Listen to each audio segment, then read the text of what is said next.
I was right. The next one I decided to do is cameras. So the first thing is resolution, and this can be somewhat counterintuitive because we're very used to living in a world where more resolution equals more betterer. And that's not really the case in security cameras. I mean, more resolution does offer some benefits still. For example, if you want to identify something at a distance, uh, it could actually make a huge difference what resolution you have. Um, but when you're talking about identifying things at a distance, if you're focusing your camera on your road and your neighbors across the street, their yards and the road rather than your own property, that's actually in a lot of places illegal. Talking in the United States, for example, where I live, cameras have to be 50% or more focused on property I own.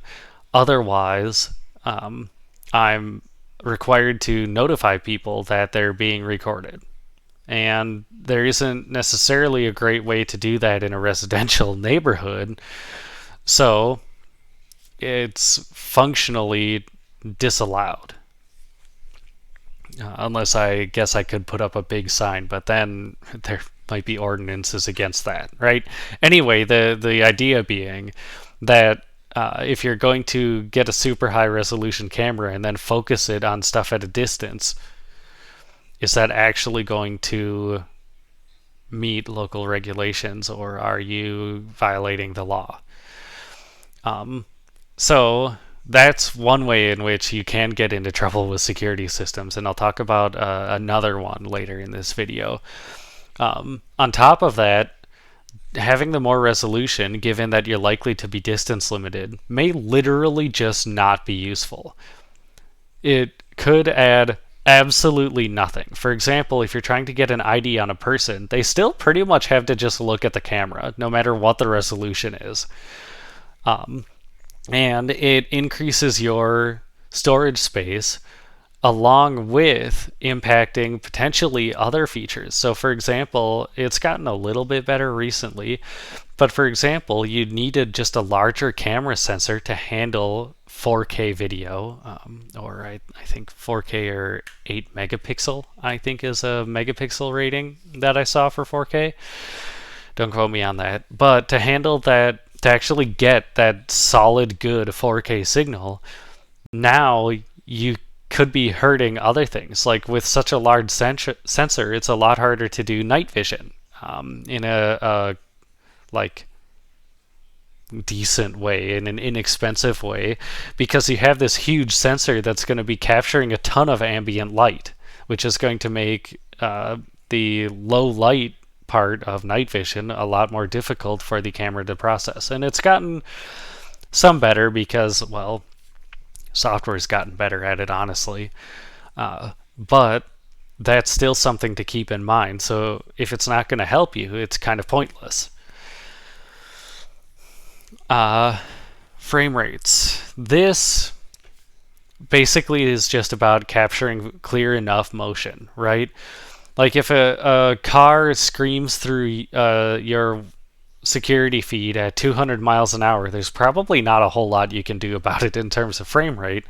But if you are capturing at like 10 frames per second or something, you'll get like a few streaks of a car through your video if you live on like an urban street, right? But if you're capturing at like 2, you'll basically just get a streak through your camera's frame, and you'll have absolutely no hope of identifying anything.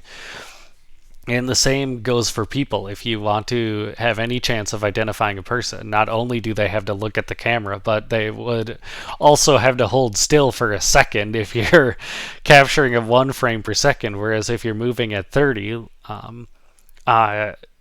and for example, a lot of YouTube videos will play back at around 30 frames per second, though it varies.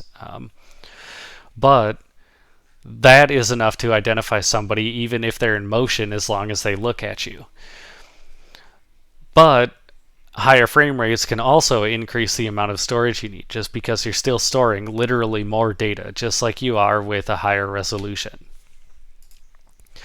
Next is night vision. I mean, yes, there's almost a 100% chance that you want night vision for your home security system. I can't really come up with an example where you wouldn't want that.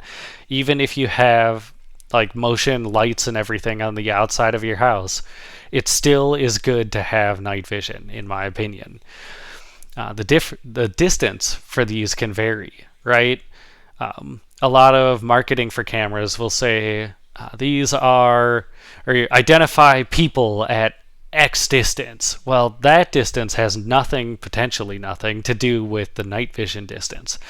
Because one very common night vision method for security cameras is infrared light vision or night vision, where they basically just flood the area with an infrared light running off the camera, and the camera then processes that and translates it into something our eyes can process, basically always black and white.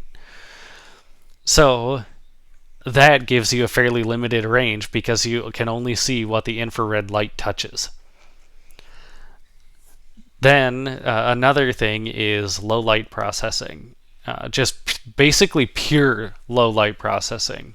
And some of these you can even see in color. And some of them are aided by infrared lights or a variety of kinds of lights.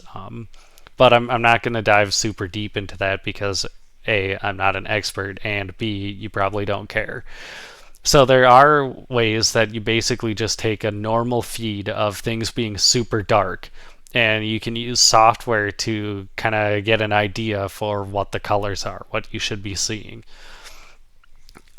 That is, I wouldn't say it's new necessarily, but it's an interesting application that I think is becoming somewhat more common. And you'll see some of these systems using a combination of technologies, but often involving solid low light processing. You'll see them offering color night vision. Personally, I didn't think I needed color night vision, but I can definitely see the appeal. Audio recording. A lot of cameras will come with some sort of audio recording. Where I live, straight illegal to record audio without telling somebody as part of a security system. Just 100% illegal. It's also probably not necessary, and it's very unlikely to actually help you in any meaningful way. Just because you're unlikely to get clear enough audio that you could ID somebody based on audio you hear, or you're unlikely, for example, to get the sound of a car crash in a way that you can find later and identify as the sound of a car crash from a microphone on a camera, on a security camera on your house. Next, compression.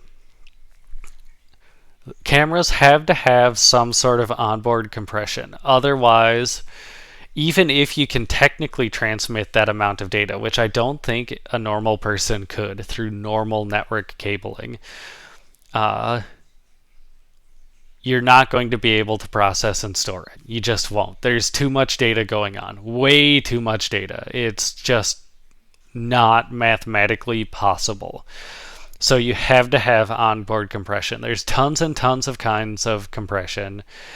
For the most part, anything is going to be enough, right? Whatever algorithm it uses, you'll see words thrown around like H.264, H.264 plus, I think I've seen, H.265. Some people will use different terminology, FFmpeg. I think I've seen AVI. Like, there's all sorts of different compression algorithms. If you have any concerns, look into it. And oftentimes you'll get an idea of what you need by looking at your software and seeing what that supports as well.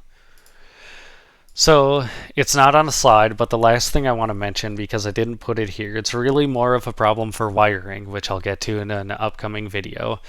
But you should have an idea what kind of wiring your cameras will need, whether it's power over Ethernet, meaning over a regular Ethernet cable, you can deliver all the power the camera needs using a special Ethernet hub. and I'll get into all of that. But that can be very convenient because you're only running one cable that handles data and power. Otherwise, your cameras may need a different type of power source. There's nothing necessarily wrong with that. I like power over Ethernet because it's easy, but there's nothing wrong inherently with needing a separate power source. You just need to know what it is that you need, and you need to make sure that it's, in my opinion, you need to make sure that you can use an Ethernet connection. Wi-Fi cameras kind of suck, especially if you're going to put up a bunch of them. The signals are all going to be interfering with and scrambling each other, and it'll just way overburden your router with information that just frankly shouldn't be going through a router. So I really highly recommend hard cabling. I recommend power over Ethernet, and failing that, regular Ethernet with a separate power cable is fine. So I think that's all for cameras. If you have, there's so much that can be said. If you have anything you think I should talk about regarding cameras, let me know in the comments. Otherwise, I will see you in the next one.